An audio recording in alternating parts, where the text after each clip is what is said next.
কখনো তোমাকে যদি ভুলি, হেদায়েতের আলো দিয়ে নিও কাছে তুলি।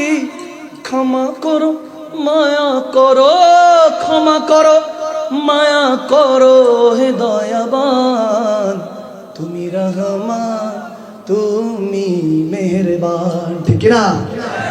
কখনো মা সাদিকি, সৎসঙ্গ স্বর্গবাস, অসৎসঙ্গ আওয়াজ দেন অসৎসঙ্গ। কসম করে বলছি, এমন বিপদ আসবে আপনি নিজেও টের পাবেন না। বিপদটা আসতেছে। আজকেই দেখছি এক ব্যক্তি গাড়ি চালাচ্ছে, এমনভাবে গাড়ি চালাচ্ছে, হঠাৎ করে একটা পাখি এসে গাড়ির সামনে যখন এরকম থাবা দিল, তখন তিনি ব্রেক করলো, সাথে সাথে একটা ট্রাক চলে গেছে, পাখিটা উড়ে চলে গেল। সুবহান, মনে হলো যেন একটা ফেরেশতা। বাস্তবিক চিত্র বলছি। ওই যে বললাম মহুয়া মা কুমাইনা মা কুনতুম, কার কাছে যাস? আল্লাহ বলে আমি আছি তোর জন্য এখন। ঠিক কিনা? ঠিক কিনা?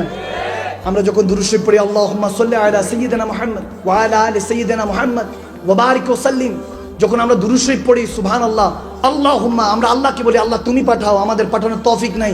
আল্লাহ এখানে প্রোটেকশন দিয়েছে, আমার নবীকে শুধু আমি ভালোবাসবো। যদি ভালোবাসতে চাস আমি আল্লাহর কাছে ইজাজত নিতে হবে। সুবহানাল্লাহ। এমন দরবার আমার নবীর দরবার, যে দরবারে যাইতে আল্লাহ লাগে। কি লাগে? আল্লাহকে লাগে। অর্থাৎ সাফ দিল লাগে। যে দিল সাফ সেই দিলে আল্লাহ থাকে। আওয়াজ দেন। হাদিসের মধ্যে যায়িফ হতে পারে, কিন্তু অনেকে সহিহ বলেছে, কালবে মুমিন আরশাল্লাহ, মুমিনের কলবটা আল্লাহর আরশ। সুবহানাল্লাহ বলেন না? নাহনু আকরাবু ইলাইহি মিন হাবলিল ওয়ারি, আল্লাহ সাহারাকে রগের চেয়ে নিকটে থাকে। আন্নাবী ওয়ালা বিল মুমিনা মিন আনফুসিহিম, যদি মুমিন হয়, মদিনাওয়ালা ওখানে আছে, এখানে না, আপনি আনফুসিহিম, আমার আল্লাহ বলতেছেন আমার নবী মুমিনদের জানের চেয়ে নিকটে। আওয়াজ দেন না? আরো জোরে পড়ুন না সুবহানাল্লাহ। নবীকে এত শান দিয়েছেন কে? হায় হায়, যে নবীর দরবারে যাইতে আল্লাহকে লাগে, সেই নবী বারবার বলেছে বিপদে পড়লে শুধু মালিককে ডাক। একবার উচ্চ আওয়াজে বলেন আল্লাহু আকবার। ওই নবী আল্লাহর দরবারে ঝুঁকেছেন, তাহলে বুঝেন তিনি কত উপরে, কত বড়। নবী পর্যন্ত পৌঁছাইতে পারেন নাই, নবীকে এটা বলেন সেটা বলেন, ইলিটারেট বলেন, নাউজুবিল্লাহ। বলার সময় লাগাম জানেন না যে নবীর শানে কেমনে কথা বলতে পারবে। আপনি কি বুঝবেন আমার খালিক ও মালিকের বিষয়? কিচ্ছু বুঝবেন না।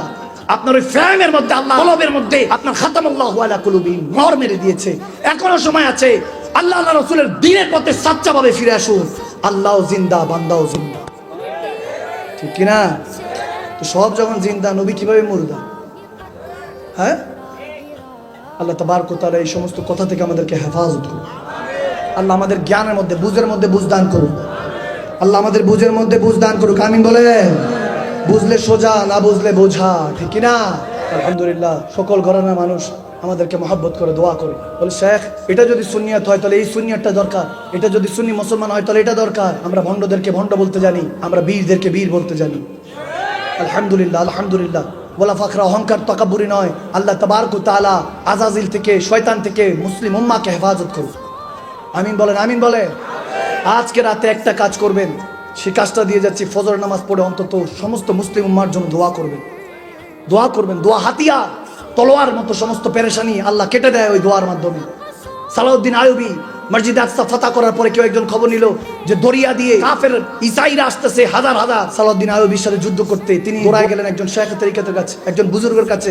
হযরত একটু দোয়া করেন, লস্কর অনেক বড়, সমস্যা নাই, একাই আমি লড়াই করতে রাজি আছি, তারপরে অনেক মুসলমান নিরীহ ছোট ছোট বাচ্চারা আছে, তাদের উপর জুলুম করতে পারে, একটু দোয়া করেন।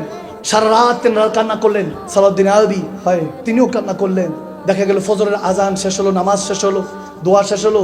এরপরে যখন দৌড়ায় আসলেন, ওই আল্লাহ ওয়ালার কাছে সবাই এসে বলছে, হুজুর আপনার দোয়া আসর করেছে, সমুদ্র ওই কাফেরদেরকে গিলে ফেলেছে। সুবহানাল্লাহ বলেন না? বিজয় দানকারী কে? মুসলমানদেরকে হেফাজত করেন কে? সমস্ত বান্দাদেরকে হেফাজত করেন কে?